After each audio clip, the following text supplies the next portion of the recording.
torture tests, like it's the iodine, I think it's the iodine thing where you can consume and it can show you whether you've still got plaque left on your teeth. So that's quite it's a very functional, very real way of showing. But what if we tried to talk about the torture test in a more real environment? So we were saying that, it will remove stains from a 1952 Chateau Petrus, or went through like sort of foods or wines or drinks that will have will stain your teeth more than others. And if we use those moments as the torture test rather than an iodine, tube. Yeah, I guess it's more real because it's something that you do all the time. We don't really buy it, Right. to show the plaque and that.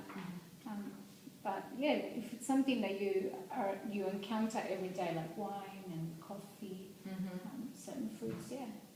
And if this brand was targeting a more sort of affluent consumer, and we were talking about scenarios, rather not just sort of having a coffee, with your friends down the road, but a bit more aspirational moments, would you think that would relate to your life better? Would you see that as being contrived?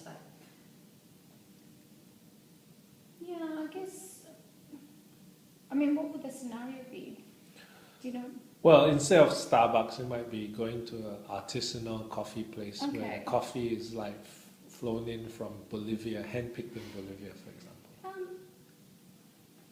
And instead of your usual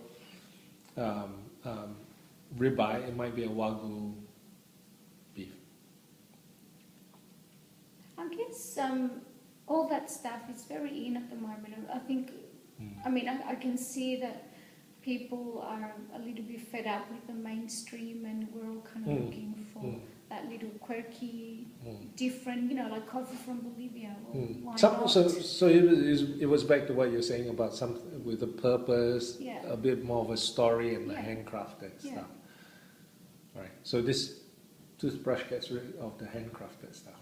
And so you were saying that you do think that people are looking for unique experiences, not just a good experience. So it's not just coffee, but it's from Bolivia. So it's the quirky, the unique. Yeah, from my experiences with my friends and myself, we're always looking for, a little coffee shop in the middle of nowhere that has, that specifies or that knows what they're doing, because you go to Starbucks, the coffee's quite, Americanized or westernized, but when you go into these little places, they might not sell a big variety of food or other things, but they specialize in coffee, and they do one thing and they do it well, so that's kind of attractive. Have you just side question, do you think in the past 4 years here, do you think you've changed very much as well? Have your tastes changed? Yes, yeah, definitely. Okay. Yeah. So you could have been 4 years ago you were happy with Starbucks, but now you moved on to other stuff. Yeah. Right. Okay. So it's also in some ways a toothbrush that kind of changes as or moves along as your life kind of changes in some ways, because challenges are different. You might have been battling with Starbucks coffee, and now it's there are nuances to your teeth from Bolivia's coffee versus Starbucks. But I think we're quite demanding of products these days.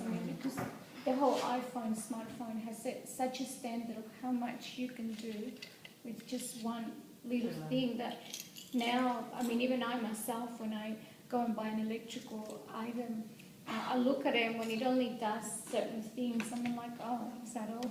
Do you know what I mean? I don't like buying things, and I don't want products that have functions that are useless, but at the same time, I always hope that they think of something else that it's useful and incorporate it in them. So that products that are very consumer-centric, that come up with a lot of functionality that has a benefit to you. Yeah. But you have more and more expecting a lot of function. So rather than just doing like one thing really well, you Yeah. expect now that a device can do 20 things really well that all have benefits. It to your seems, life. yeah, it seems like that now. You know, it seems like, because I mean, thanks to my iPhone, I've gotten rid of so many gadgets and things because it's all in one, and it's so Right. nice because, you know, houses are getting smaller, and, you know, the whole clutter thing, it's, you know, we don't tolerate it as much as we used to. You know, we used to have appliances A for device for everything, everything, yeah. as for now, you know, you just want something that does it all for you. So it's about consolidating. Yes. But wouldn't it be interesting if the toothbrush can communicate with your iPhone? Yeah, yeah. Right? I mean, you got to be pretty serious about your teeth, about all that, but, you know. Yeah. I mean, it sounds scary, the whole idea that you would actually go out of your way to have a nap and communicate with your brush. But, I mean, if it has like a spin on it, that... Well, you could be out having a party and then it says your son's brushing his teeth for a minute and a half. You know? That's useful. And then a video pops up. Yeah. He's actually not brushing his teeth. He's brushing the dog's teeth.